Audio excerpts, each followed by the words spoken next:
യമനിലെ 3 തുറമുഖങ്ങളിലാണ് ഇസ്രായേൽ നാവികസേനയുടെ ആക്രമണം നടന്നത്. ഇസ്രായേൽ ഗവൺമെന്റ് സൈനിക നടപടി സ്ഥിരീകരിച്ചിട്ടുണ്ട്.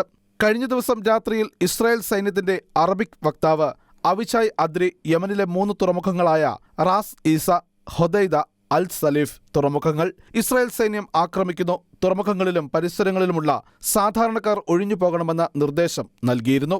ഇസ്രായേൽ സൈന്യത്തിന്റെ സോഷ്യൽ മീഡിയ അക്കൗണ്ടുകൾ വഴിയായിരുന്നു ഈ മുന്നറിയിപ്പ് നൽകിയത്.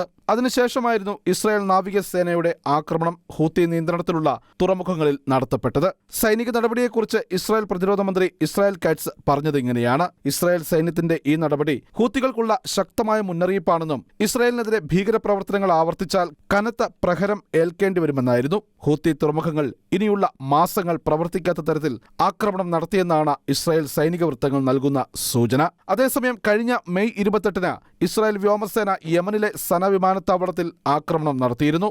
ഹൂത്തികളുടെ അവശേഷിച്ചിരുന്ന ഒരേ ഒരു വിമാനവും ഇസ്രായേൽ ആക്രമണത്തിൽ തകർന്നിരുന്നു. ഇന്റർനാഷണൽ ഡെസ്ക്, ഷെക്കേന ന്യൂസ്.